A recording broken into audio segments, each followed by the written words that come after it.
689, ¿no? Entonces, 10 a la 689. Da 7.762.000. No, no, sí, 762.421. Punto 772. 166. 62. Punto 166. Sí. Nada más que es 762. Ajá, ahí. Ok.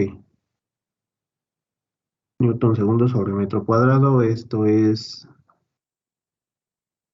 7.76 por 10 a la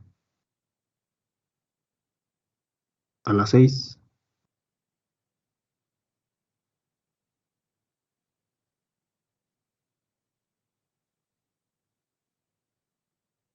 Newton segundo sobre metro cuadrado. ¿Sale? Entonces tenemos una línea de referencia. Bueno, como no nos dice ni el polímero ni de qué tipo se trata, etcétera, solamente nos dan una línea de referencia y nos dicen, bueno, conozco una temperatura y conozco una viscosidad. Sale 50 Kelvin por arriba de esa temperatura. Tengo una viscosidad de 10 a la 4 Newton segundo sobre metro cuadrado. Y nos dicen, bueno, a 25 Kelvin arriba de esa temperatura TG, yo necesito saber la viscosidad.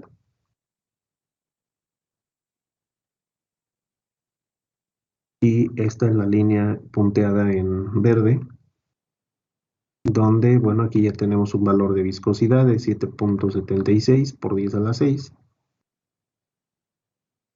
Newton segundo sobre metro cuadrado.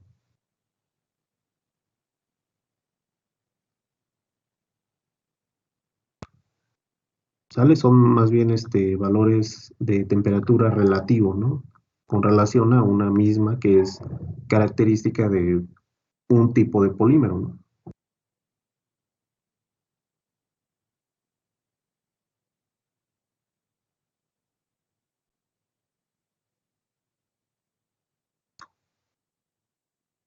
Cuando se reduce la temperatura, pues obviamente la viscosidad se va incrementando.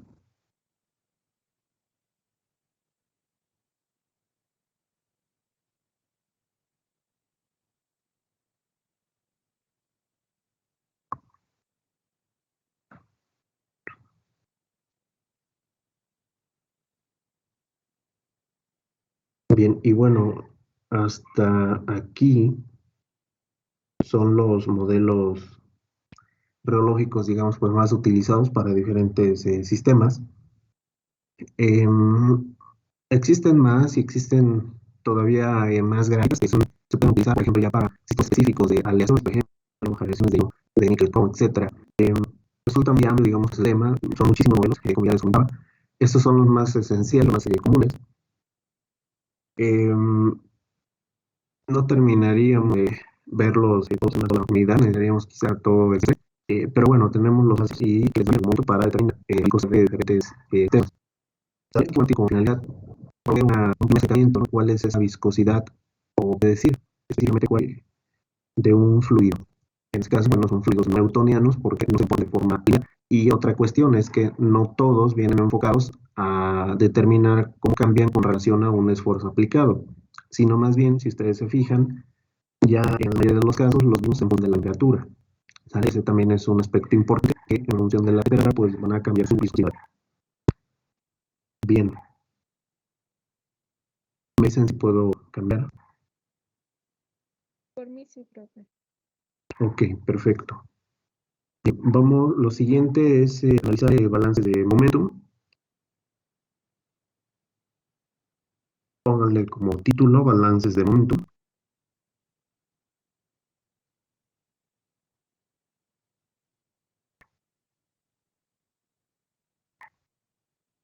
Balances de momentum. Ok, en estos balances de momentum, primero que nada vamos a asumir ciertas consideraciones. Primero que nada, vamos a asumir que en el caso más sencillo, vamos a hablar de un fluido newtoniano.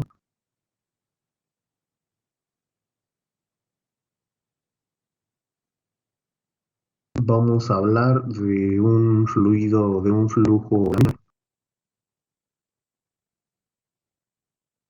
Un flujo laminar que, digamos, pues en todo momento podemos predecir, digamos, cuál es la posición de las partículas en función del tiempo, por ejemplo. Si nosotros tenemos, pues, una tubería,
un flujo laminar, o bueno, si ponemos un pequeño vector en las partículas, pues estas partículas irán en línea recta y mantendrán, digamos, pues su posición. ¿Vale? Entonces tenemos un flujo que podemos predecir y tenemos un flujo que, bueno, se encuentra en un estado, pues también, digamos, de mayor estabilidad en comparación con un flujo turbulento. Aquí le vamos a poner flujo laminar.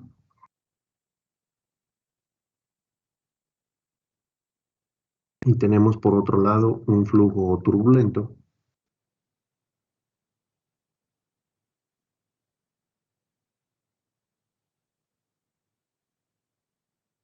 En el caso del flujo turbulento, pues vamos a tener en realidad un cambio de posición de las partículas. Los vectores, pues bueno, ya no van a ser, ya no van a ser vectores como tal, sino vamos a tener trayectorias diferentes de las partículas de una forma pues más caótica, más al azar, que impide tratar de determinar pues cómo se va a comportar pues un fluido, ¿no? O una partícula, cómo puedo tratar de predecirla. Flujo turbulento.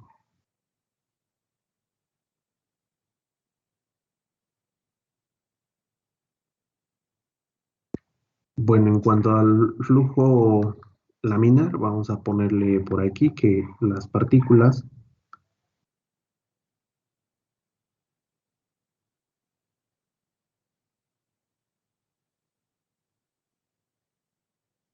siguen una misma trayectoria de flujo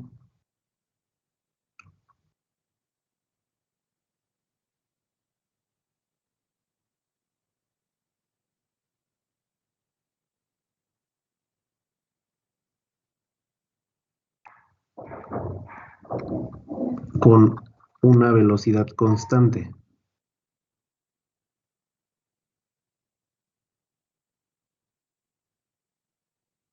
¿Sale? Vamos a tener aquí una velocidad de flujo o de movimiento de las partículas, pero en todo momento va a ser la misma, va a ser igual.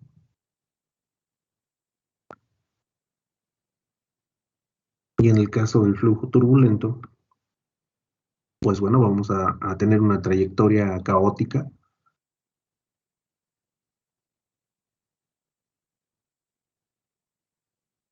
Las partículas tienen una trayectoria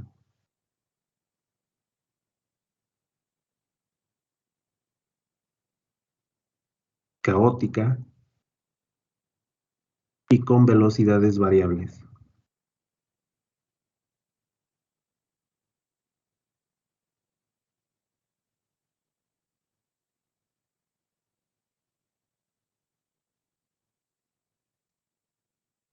¿Sale? Y si se trata de un flujo laminar o de un flujo turbulento, tiene que ver con un número llamado de Reynolds.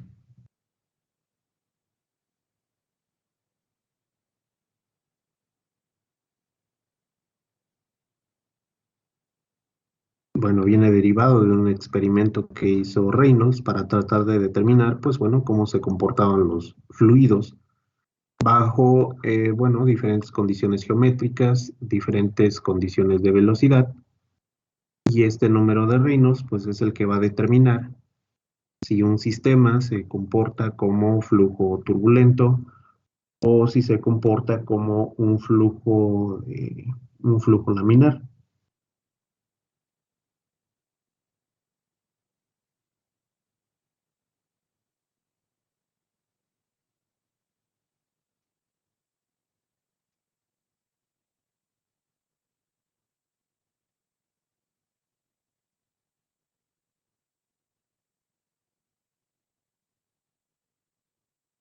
Bien, en estos balances de momentum nos vamos a enfocar entonces a un fluido newtoniano, nos vamos a enfocar a un flujo laminar en primera instancia. Un poquito más adelante vamos a ver lo del número de Reynolds para tratar de determinar en qué condiciones se encuentra un flujo laminar, en qué condiciones se encuentra un flujo turbulento. Ahorita, pues bueno, vamos a considerar un flujo laminar en condiciones controladas, ¿sale? Misma trayectoria, las partículas no van a cambiar su trayectoria y van a tener una velocidad de movimiento constante, ¿sale? Entonces, una cuestión es considerar qué tipo de fluido voy a tener, newtoniano, no newtoniano, qué tipo de flujo voy a generar, flujo laminar, flujo turbulento. Y otra condición, bueno, también importante, es considerar la geometría del sistema.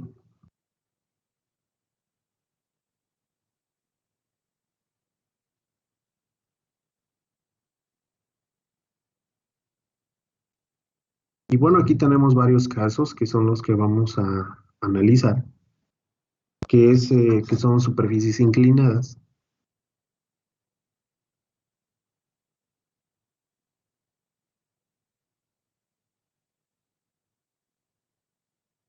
Son placas paralelas.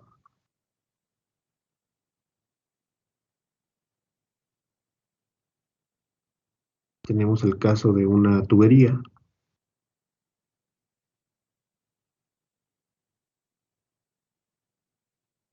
Y podemos tener geometrías esféricas.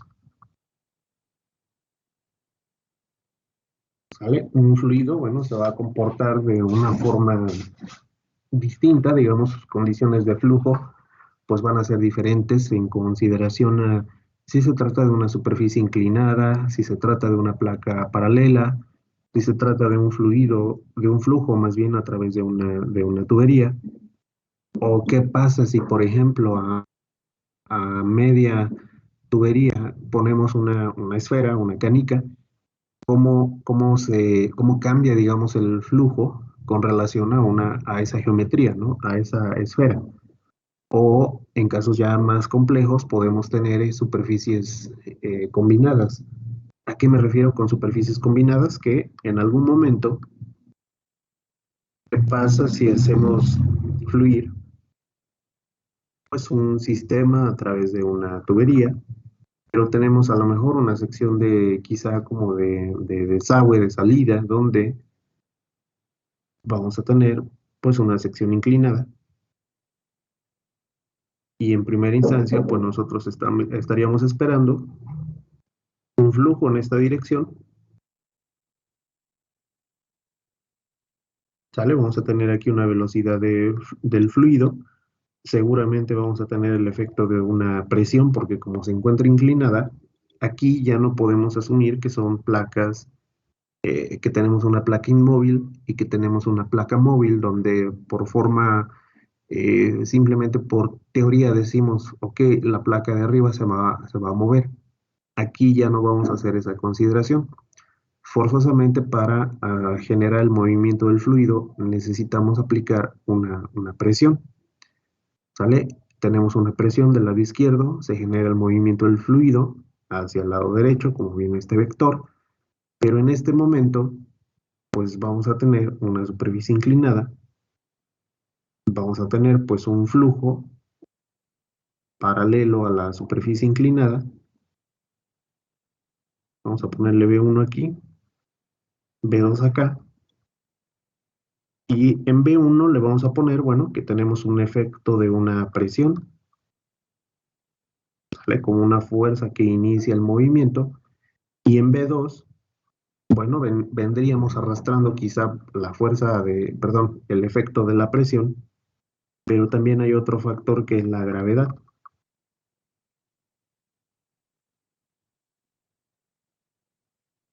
¿Vale? Entonces cambian las consideraciones, eh,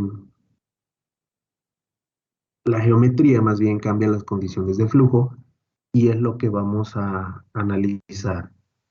¿Quién analiza, bueno, este tipo de, más bien qué disciplina es la que se encarga de hacer este análisis? Pues es la mecánica de fluidos. ¿Sale? Lo vamos a poner por aquí.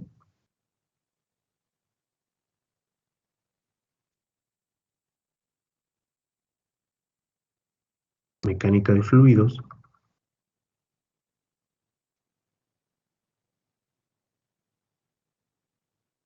Y aquí se van a regir dos cuestiones. Vamos a asumir también que, bueno, no vamos a asumir, aquí ya no lo podemos asumir, sino más bien se lleva a cabo pues esta ley de conservación de energía y ley de conservación de momentum. Y entonces vamos a tener estas cuestiones. Vamos a ponerle aquí conservación de energía y vamos a tener conservación de momentum.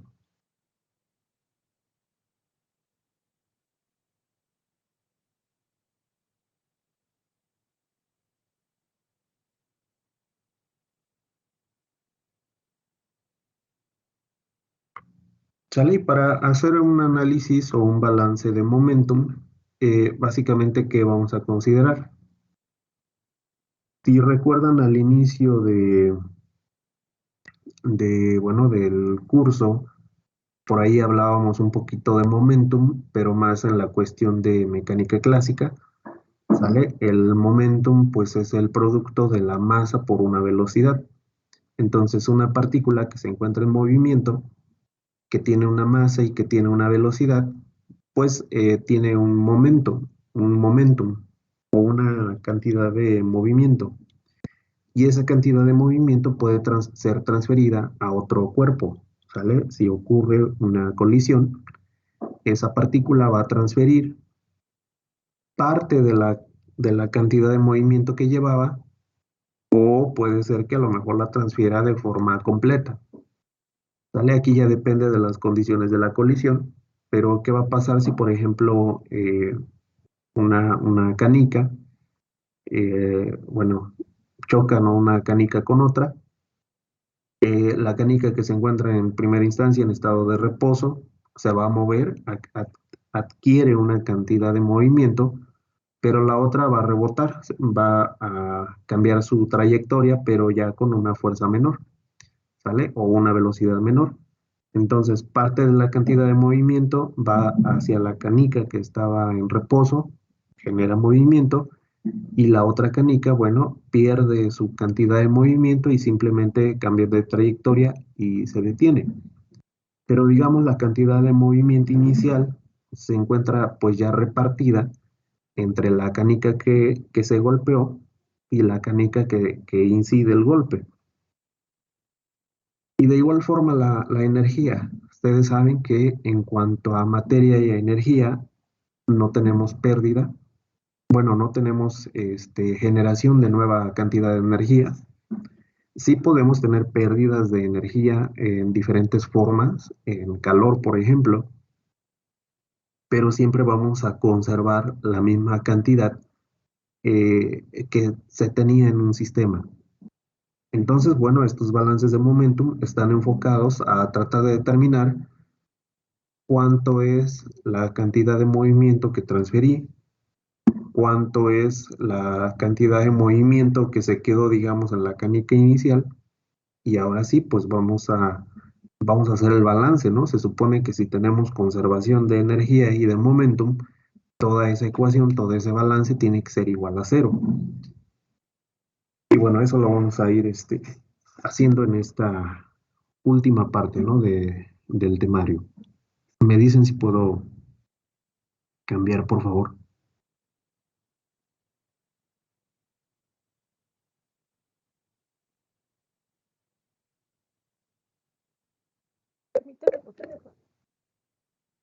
Casi no te escuché, perdón. Que si me daba un momento. Claro que sí, sin problema.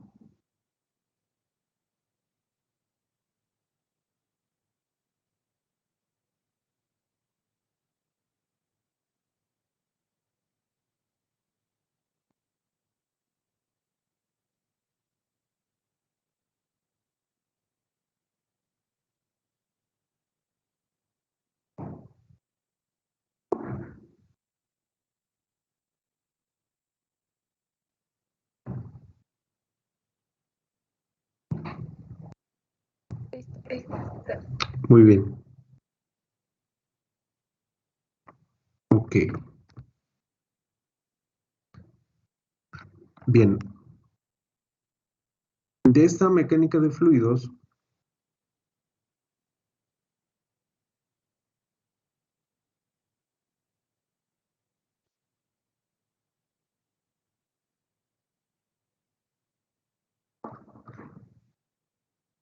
vamos a analizar más bien esas condiciones de flujo laminar, fluido newtoniano, y vamos a enfocar, bueno, esta mecánica de fluidos para determinar el balance de momentum. Vamos a utilizar pues un análisis matemático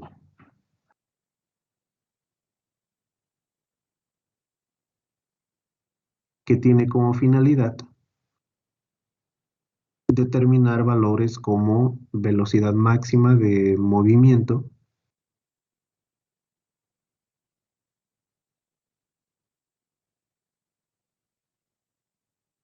velocidad máxima de movimiento de fluido, velocidad media,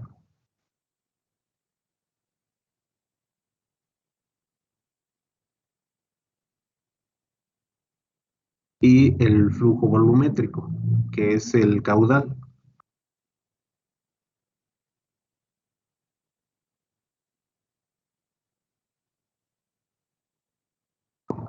¿Sale? Esta es la finalidad de realizar, bueno, un análisis matemático y a final de cuentas el balance de momentum me va a llevar a conocer estas cuestiones. La velocidad máxima, la velocidad media del fluido y conocer su flujo volumétrico o conocer su caudal en función de la geometría bueno, del sistema, ¿no?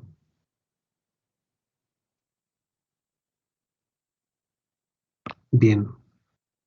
Por otro lado, tenemos factores que influyen en el movimiento de un fluido.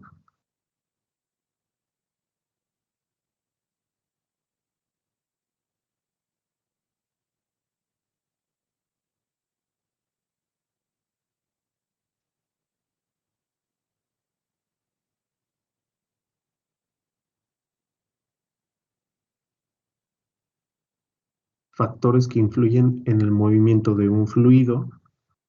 Y bueno, tenemos a la densidad, por ejemplo.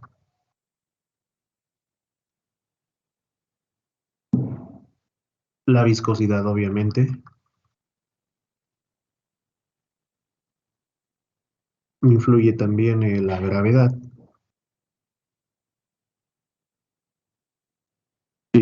Influye, por ejemplo, la velocidad inicial del mismo fluido.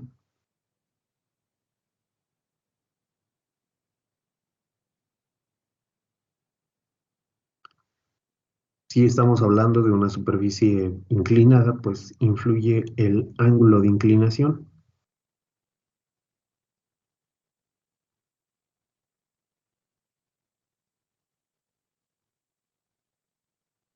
La presión. Y bueno, el área transversal de la misma geometría, ¿no? A través de la cual estamos generando ese movimiento del fluido. Área transversal al flujo.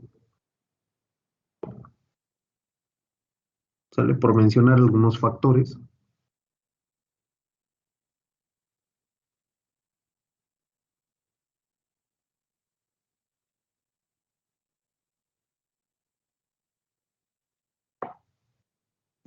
Y bueno, la geometría en sí, pues bueno, va a generar pues cambios en el comportamiento de un fluido. Si tenemos nosotros, por ejemplo, un área 1, un área transversal 1, del lado izquierdo, en la sección más grande, vamos a suponer que aquí es la entrada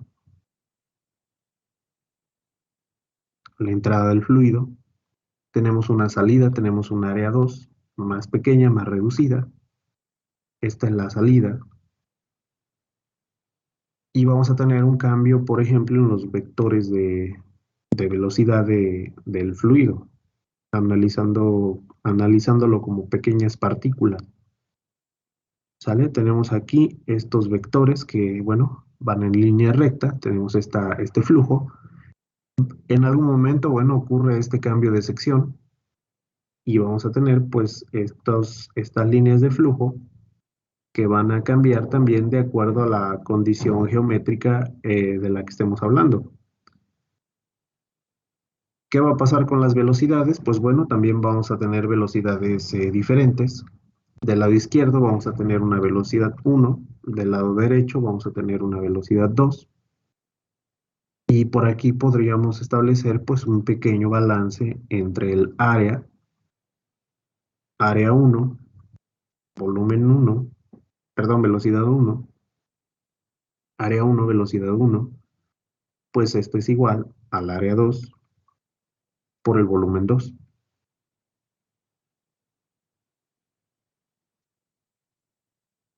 ¿Sale? A final de cuentas, pues estamos haciendo la misma consideración. Sí cambian las velocidades, pero también cambia el área. Y eso es un análisis, bueno, muy, muy pequeño, muy básico, pero ahora, bueno, lo vamos a realizar con relación a una geometría, pues más, condiciones más complejas. ¿Qué vamos a considerar para el balance de momentum?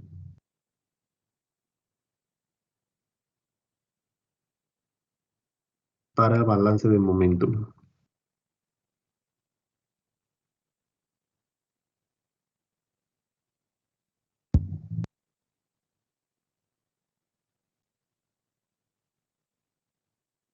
Vamos a considerar las variables de entrada,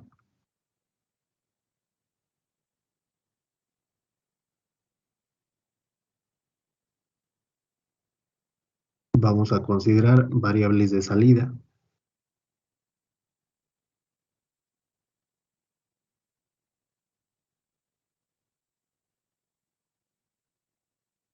vamos a considerar factores externos,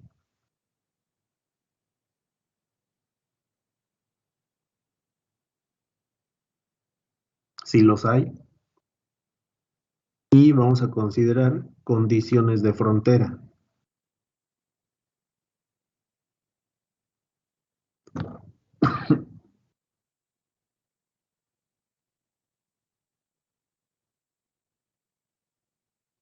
¿Cuáles son las condiciones de frontera? Pues son las condiciones conocidas. Por ejemplo, si ustedes van a hacer un viaje en carretera, por ejemplo, pues ¿cuáles son sus condiciones de frontera? Pues una es la hora en la que salen, ¿no? Es una condición conocida. Salen a las 5 de la tarde, por ejemplo, a hacer un viaje, bueno, tienen ese punto de referencia, es un punto conocido.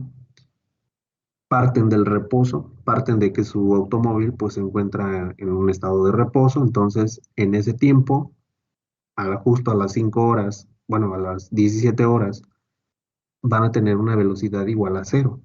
Son factores conocidos, eh, tanto al inicio y al final, digamos, del recorrido. A lo mejor cuando llegan a pues, alguna ciudad, no se van a detener inmediatamente. Antes de detenerse, pues pueden decir, bueno, llegué a tal ciudad a las 19 horas, me tardé 2 horas de camino, y bueno, vine o llegué, o en este momento estoy circulando pues a una velocidad de 100 kilómetros por hora, ¿no? Antes de detenerme.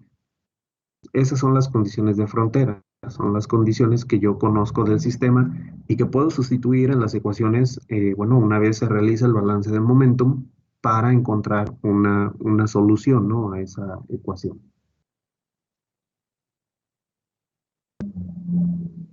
Me dicen cuándo pueda cambiar.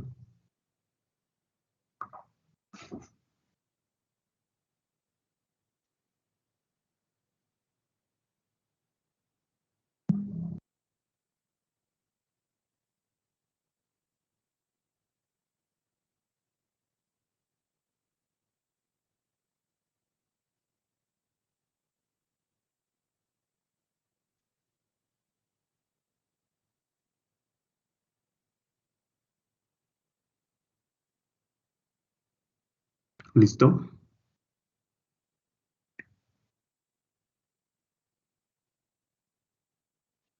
Sí, está bien. Ok, muy bien. Bien, vamos a escribir balance de momentum.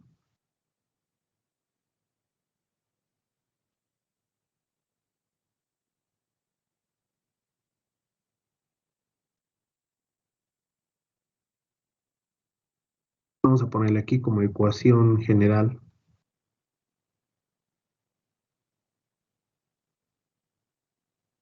Y es la siguiente.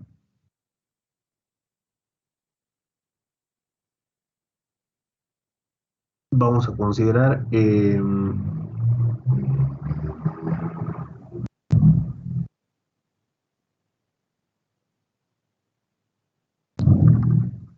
factores de entrada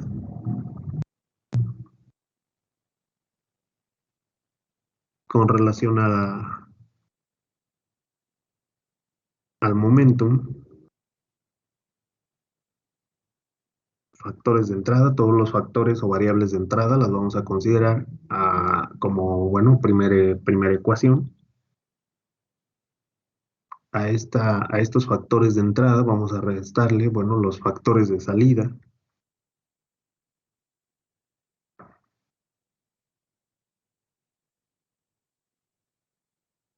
Con relación al análisis de momentum.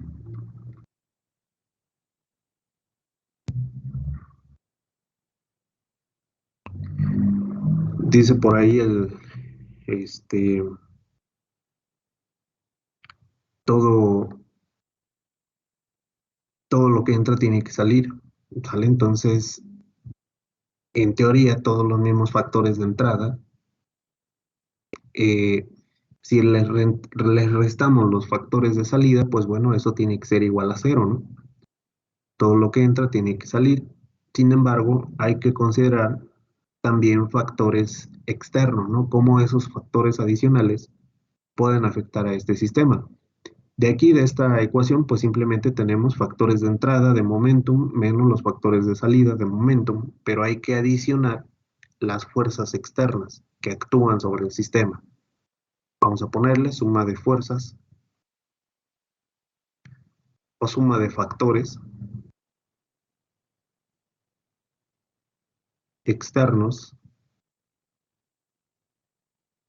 que afectan al sistema.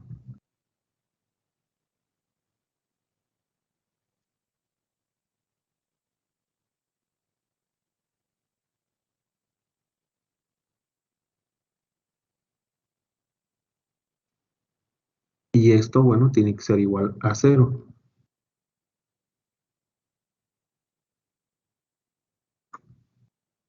Factores de entrada menos factores de salida, más los factores externos, eso tiene que ser igual a 0.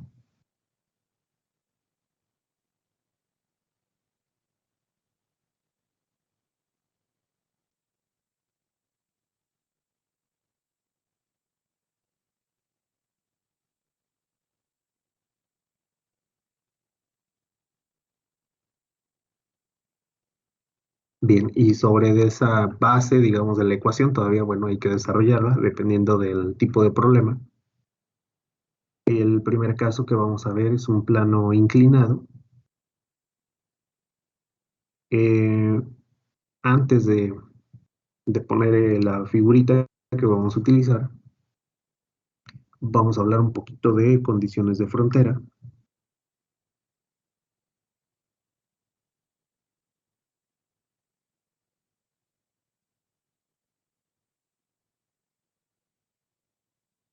Las condiciones de frontera, bueno, generalmente se dan en las interfaces.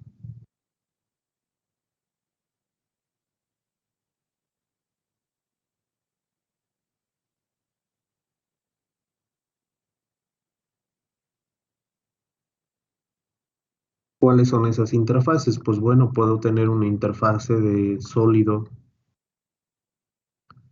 fluido, por ejemplo.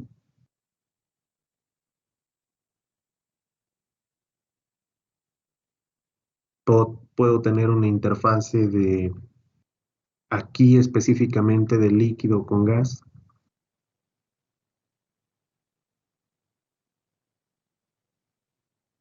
Pero bueno, puedo tener también una interfase de un fluido con otro fluido, ya sea líquido o gas, pero siempre que tengamos esa interfase entre dos fluidos. Siempre en estas interfaces vamos a tener condiciones de frontera. ¿A qué se refieren esas condiciones de frontera? Bueno, simplemente, como les comentaba hace un momento, son condiciones que voy a conocer de un sistema.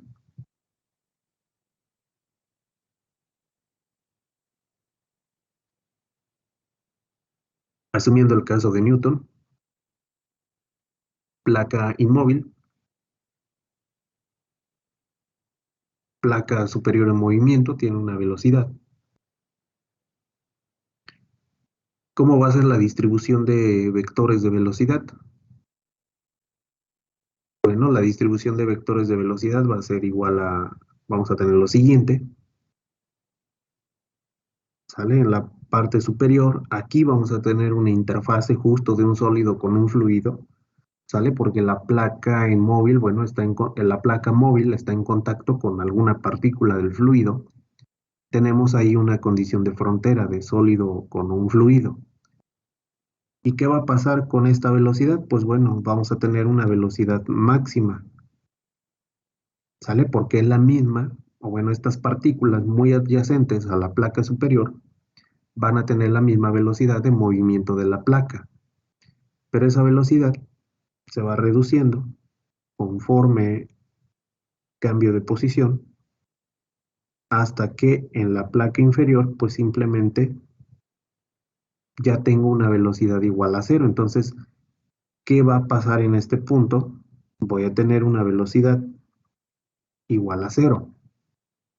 ¿Sale? Y justo tengo otra interfase, es fluido con sólido, ¿sale? Pero no es obviamente no es el sólido superior, es el sólido inferior y es el que está inmóvil. Ahí tengo dos interfaces. Voy a tener por un lado una interfase de sólido, vamos a ponerle sólido 1,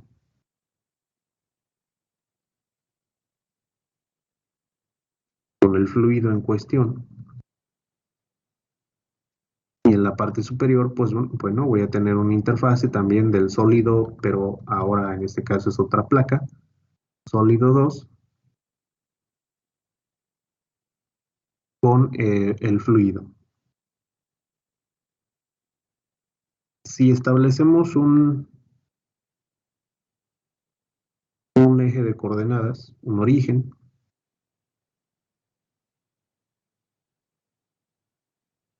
aquí vamos a tener X,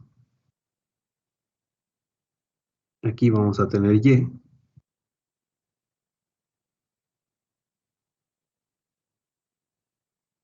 este es el origen, este es 0, y bueno, vamos a tener una longitud, ¿no? Vamos a tener una distancia característica entre la separación de las placas. ¿Sale? Y vamos a tener dos condiciones de frontera. Bueno, a la del sólido 1 vamos a llamarle la condición de frontera 1, la del sólido 2, la de la placa de arriba, vamos a llamarle la condición de frontera 2. Y vamos a establecer, por ejemplo, condición de frontera. En la 1, ¿qué va a pasar? Que conozco que yo tengo un origen, ¿sale? Justo en este punto, en la placa inferior, estoy estableciendo el origen, justo en la interfase. Entonces, ¿qué va a pasar? Que Y, pues va a ser igual a 0, porque estoy partiendo de la parte justo donde se origina la referencia, ¿no? Para la medición, ¿sale? Yo conozco esto, pero ¿qué más conozco? Conozco que en este punto, y de acuerdo a este sistema, la velocidad es igual a 0. ¿Sale? Aquí, digamos, no hay una regla matemática que me diga qué voy a considerar como condición de frontera, sino más bien son condiciones más lógicas que yo necesito determinar en función de cómo el sistema se encuentra funcionando. ¿Qué va a pasar en la condición de frontera 2? Digamos en este punto. ¿Sale? Yo ya tengo una condición diferente de Y, porque Y va a tomar el valor de ¿quién? Pues de la longitud máxima de separación. Entonces yo puedo decir que Y es igual a L, y que conozco en esta condición que la velocidad pues va a ser mayor, va a ser la más alta en este punto, aquí, va a ser máxima.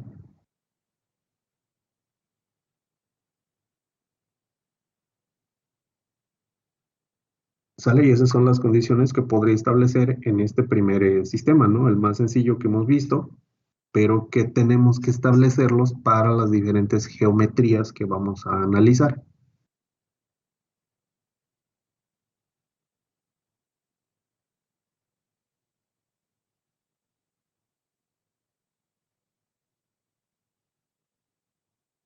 Bien, y finalmente ya para irnos, solamente apunto esto para que no quede suelto.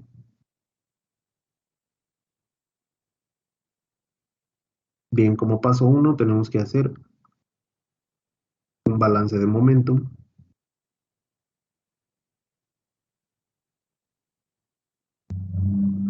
Resultado de este balance de momentum, vamos a encontrar una ecuación diferencial que es precisamente el gradiente, la diferencial de velocidad respecto de Y. Tenemos que resolver la ecuación diferencial.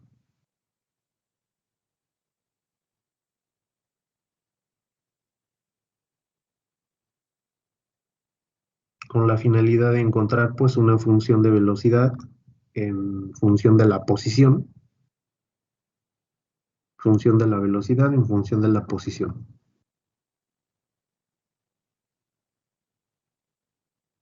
Y como paso final, bueno, encontrar los factores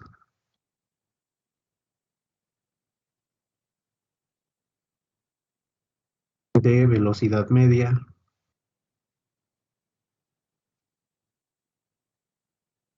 de velocidad máxima y de caudal.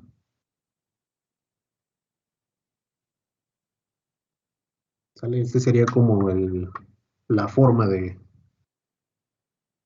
realizar este análisis. Balance de momentum, encontrar una ecuación diferencial, resolver esa ecuación diferencial y finalmente encontrar los factores de velocidad media, máxima y caudal.